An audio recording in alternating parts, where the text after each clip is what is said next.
Hello दोस्तों, स्वागत है आपका हमारी यूट्यूब चैनल पढ़ाई वाला में। दोस्तों, आज हम बात करेंगे झारखंड के खनिज संसाधनों के पार्ट 2 के बारे में। दोस्तों, इससे पहले हम लोगों ने इसका पार्ट 1 और उससे रिलेटेड एक वीडियो और बना रखा है। अगर अभी तक आपने उसे नहीं देखा है तो उसे ज़रूर देखें, तभी आपको ये अच्छे से समझ में आएगा।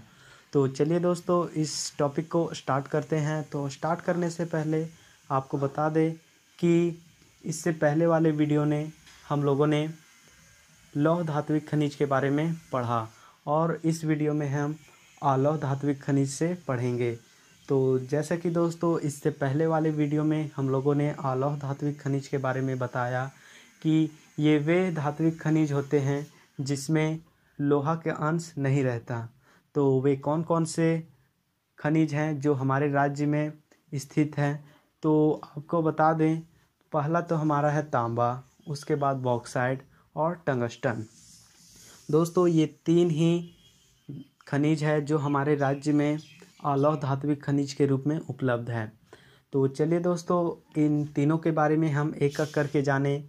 तो दोस्तों, सबसे पहले तांबा के बारे में बता दें। तो दोस्तों, पूरे देश में जितना भी तांबा का उत्पादन होता है या पाया जाता है, उसमें से 18.5% हमारा झारखंड में अकेले पाया जाता है। और दोस्तों, झारखंड में सबसे अधिक पूर्वी सिंहभूम जिला में ये पाया जाता है। दोस्तों, पूर्वी सिंहभूम जिला में तांबा के बहुत सारे खदान हैं, जिनके नाम आपको बता दें तो पहला में हमारा है मोसाबनी, दूसरा में है धोबनी, उसके बाद है सुरदा, केंदाडी, राखा, छपरा सिंधेश्वरी और घाटशिला। दोस्तों, यही हमारा खदान है तांबा के और इन्हीं से तांबा निकाला जाता है। दोस्तों, इनमें से जो हमारा घाटशिला है वो बहुत ही इम्पोर्टेंट है, क्योंकि दोस्तों यहाँ से अधिकतर हमें क्वेश्चन देखने को मिलता है। तो दोस्तों, यहाँ से क्वेश्चन इस प्रकार रहता है कि घाटशिला किसके लिए प्रसिद्ध है, तो आपका आंसर होगा तांबा के लिए। तो आगे आपको बता दें तो दोस्तों, घाटशिला में ही भारत का सबसे बड़ा तांबा गलाने का फैक्ट्री है और इसके अलावा हिंदुस्तान कॉपर लिमिटेड भी हमारा घाटशिला में ही स्थित है। तो दोस्तों, घाटशिला बहुत ही इम्पोर्टेंट है, आप इसे ज़रूर ध्यान में रखें। यानी कि आप इसे घाटशिला से आप इसे तांबा याद रखिए। तो जब भी आपको तांबा से अगर क्वेश्चन पूछा जाए तो आप उसका आंसर घाटशिला दीजिएगा, तो आपका बहुत क्वेश्चन सही हो जाएगा। तो चलिए दोस्तों, अब नेक्स्ट बात करें तो अगला में हमारा है बॉक्साइट। तो दोस्तों, आप सभी सोच रहे होंगे कि बॉक्साइट होता क्या है। तो चलिए इसके बारे में हम आपको बता दें। तो बॉक्साइट एल्युमिनियम का अयस्क होता है। तो जो हम एल्युमिनियम का इस्तेमाल करते हैं अपने दैनिक जीवन में, वो एल्युमिनियम हमारा बॉक्साइट से ही आता है। यानी कि दोस्तों, बॉक्साइट से ही एल्युमिनियम बनाया जाता है। तो चलिए इसके बारे में और जानें। तो दोस्तों, झारखंड में जो बॉक्साइट पाया जाता है वो उच्च कोटि का भी बॉक्साइट पाया जाता है। और दोस्तों, जिसमें से 52 से 55% तक एल्युमिनियम रहता है। दोस्तों, बॉक्साइट हमारे राज्य में सबसे अधिक लोहरदगा ज़िला में पाया जाता है। उसके बाद गुमला, लातेहार, गोड्डा और साहेबगंज में भी पाया जाता है। लेकिन दोस्तों, सबसे अधिक लोहरदगा में पाया जाता है।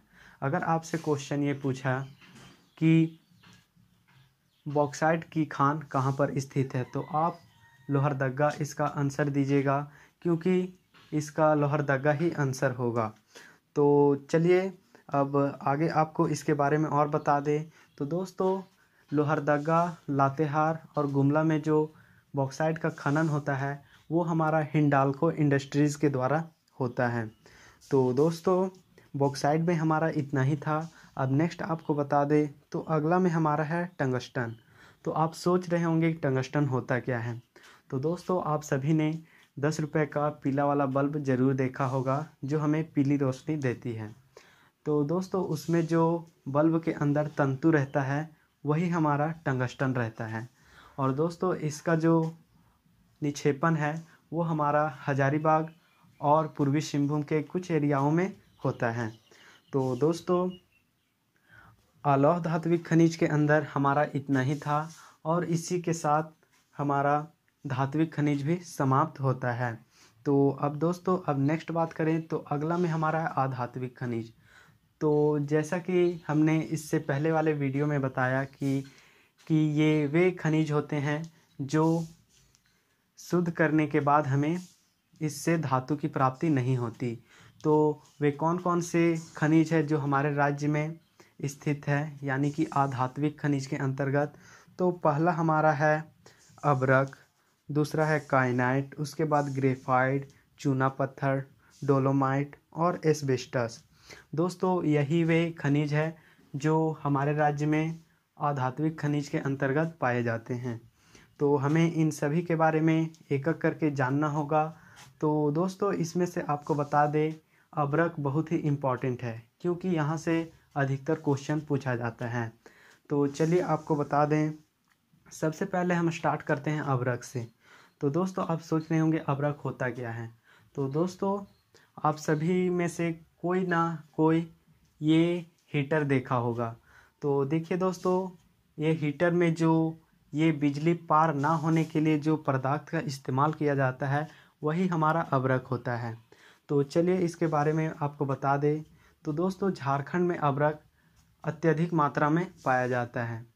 तो कहाँ पाया जाता है इसके बारे में आपको बता दें। तो झारखंड में कोडरमा ज़िला में अभ्रक का निक्षेपण अत्यधिक मात्रा में होता है और इसके अलावा हमारा हजारीबाग और गिरिडीह के कुछ एरिया में भी अभ्रक का निक्षेपण होता है। दोस्तों अभ्रक का निक्षेपण और या भंडारण यहाँ इतना अधिक होता है कि कोडरमा को भारत का अभ्रक राजधानी के नाम से भी जाना जाता है। दोस्तों झारखंड में रूबी अभ्रक भी पाया जाता है।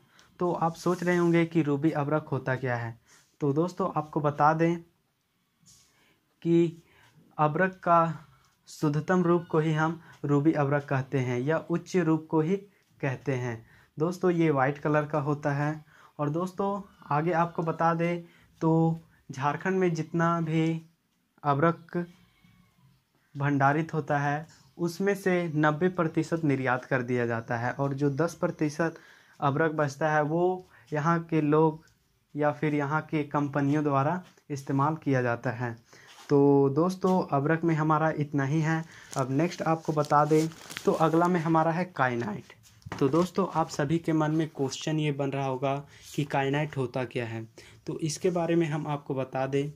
तो दोस्तों काइनाइट एल्युमिनियम सिलिकेट से रिलेटेड कोई पदार्थ होता है। और दोस्तों इसके गुण के बारे में बता दें तो ये जो रहता है वो ताप सहन करने की बहुत क्षमता रखता है, इसीलिए इसका उपयोग ताप निरोधक ईंट बनाने के लिए किया जाता है। दोस्तों इसके बारे में और बता दें तो दोस्तों इसका जो निक्षेपण या भंडारण है वो लुपुसबुरी की खदान में अत्यधिक होता है। दोस्तों ये लुप्साबुरु हमारा पूर्वी सिंहभूम के एक जगह का नाम है और यहीं से हमें काइनाइट अत्यधिक मात्रा में पाया जाता है। और दोस्तों इसके अलावा ये पश्चिमी सिंहभूम और सरायकेला खरसावां में भी पाया जाता है। तो दोस्तों काइनाइट में हमारा इतना ही था। अब नेक्स्ट आपको बता दें तो अगला में हमारा है ग्रेफाइट। तो आप सोच रहे होंगे कि ये होता क्या है। तो दोस्तों ग्रेफाइट के बारे में आपको बता दें तो ये कार्बन का शुद्ध रूप होता है और आपने इसका बचपन में इस्तेमाल किया है। कब किया है आपको बता दें तो जब आप पेंसिल से लिखते थे तो पेंसिल के अंदर जो लीड रहता है वो हमारा ग्रेफाइट रहता है। तो दोस्तों इसके बारे में आपको बता दें तो ग्रेफाइट का सर्वाधिक जो उत्पादन है वो हमारा पलामू जिला करता है। और दोस्तों ग्रेफाइट को काला शीशा के नाम से भी जाना जाता है। तो अब दोस्तों नेक्स्ट आपको बता दें तो अगला में हमारा है चूना पत्थर। तो ये चूना पत्थर हमारे राज्य के सभी ज़िलों में थोड़ा थोड़ा मात्रा में कहीं ना कहीं तो पाया जाता ही है। तो अब नेक्स्ट आपको बता दें तो अगला में हमारा डोलोमाइट। तो आपका ये क्वेश्चन बन रहा होगा कि डोलोमाइट होता क्या है। तो दोस्तों आपको बता दें कि जब चूना पत्थर में मैग्नीशियम की मात्रा ज़्यादा रहता है तो उसे ही हम डोलोमाइट कहते हैं। तो दोस्तों ये जो डोलोमाइट है वो मेदिनीनगर की खान में सबसे अधिक पाया जाता है और उसके बाद गढ़वा ज़िले में थोड़ा थोड़ा मात्रा में कहीं कहीं पाया जाता है। तो डोलोमाइट में हमारा इतना ही था। अब नेक्स्ट आपको बता दें तो एस्बेस्टस। तो आप सोच रहे होंगे कि ये होता क्या है, तो आपको बता दें ये एक रेशेदार खनिज होता है और इसके गुण के बारे में बता दें तो ये आग नहीं पकड़ता। तो दोस्तों ये आग नहीं पकड़ता, इसीलिए इसका उपयोग घर के छत बनाने के लिए और घर बनाने के सामान में किया जाता है। और दोस्तों इसके बारे में बता दें तो इसका जो मात्रा है वो हमारा कोल्हान प्रमंडल के एरियाओं में पाया जाता है। तो दोस्तों हमारा वीडियो यहीं तक था। अगर आपको ये टॉपिक समझ में आया होगा और ये वीडियो अच्छी लगी हो तो लाइक और शेयर ज़रूर करें और चैनल पर नए हैं तो इसे सब्सक्राइब ज़रूर करें। धन्यवाद।